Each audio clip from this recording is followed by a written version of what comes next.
We join Arthur running away from the second scariest event that had happened in his life. The first being his second marriage.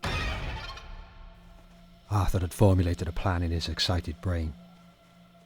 Grab supplies, contact his brother Brian. Alright, Brian? Get to Twiggy's.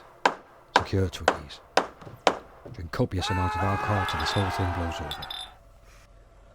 But it was never to prove as easy as that. He reaches a bunch of houses looking for shelter. The whole town seemed crawling with the undead.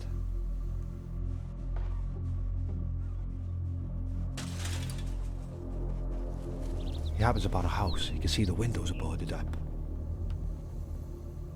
"Hello?" he shouts. "Hello? I need help." But he hears nothing but a slow tapping from inside and the mumbling of the undead, mixed with the bird noises tweeting from the trees. It was eerily quiet. Approached by one of the ghouls, he dispatches him with his hammer, blood flaring up against the wood panels of the house as he crushes his head over and over. That was once an actual person, he thought briefly, but dismissed it. He couldn't think like that now. With another one of the ghouls smashing against the window that was boarded up, the house did look fairly secure, at least for now.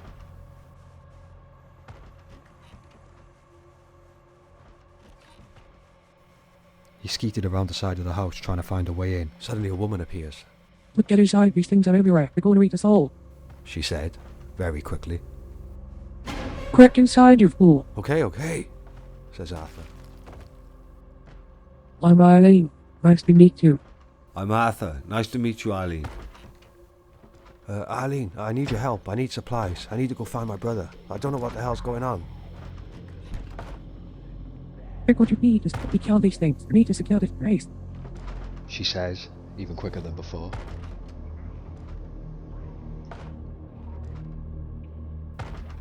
Arthur rummaged around through Eileen's house.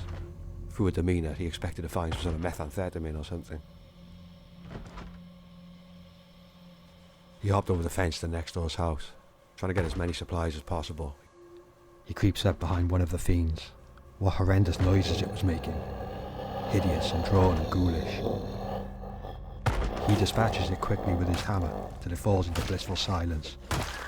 He was worried that he might actually be starting to enjoy this. Luckily the door was unlocked.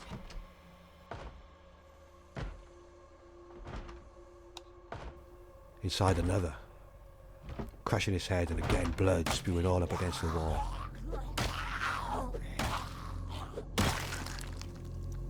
But at least for the moment it was silent. And after raiding as much stuff he can from the house, he's back over the fence to Eileen's,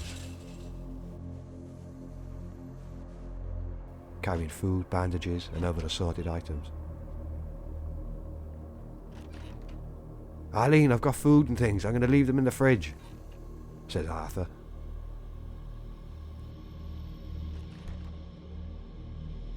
He looks through the list of things he has.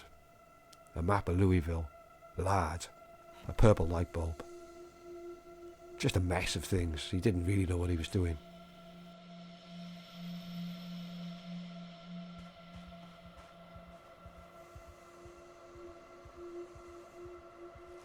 On to the next house.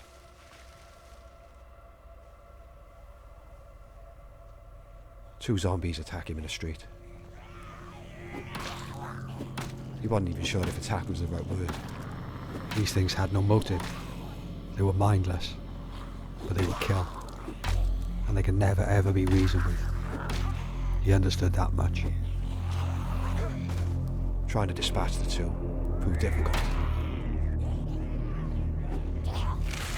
No, one had taken a chunk out of him.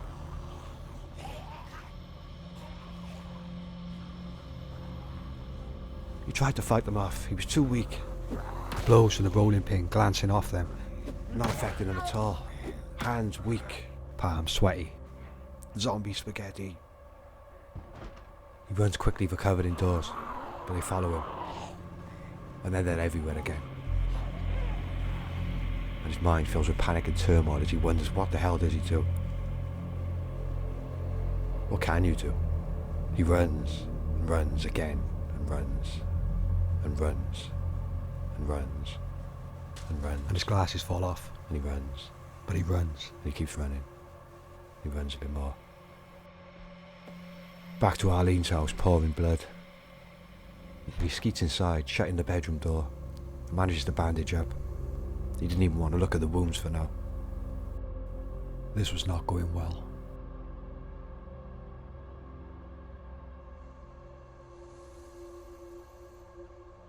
Help! Master, help me! Hearing Arlene's cries outside, something was going on. He runs outside to help. Zombies everywhere. And more of them coming.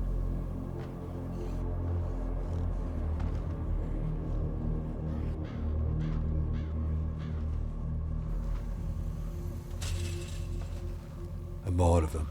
More and more. And with night falling, more and more approached. But they kept killing them. And finally they found a break. A break in the everlasting attack from the zombies. It finally looked quiet. For how long he didn't know.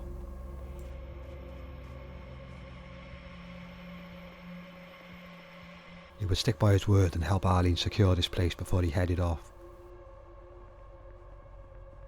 He started by removing the zombie corpses from the doorway.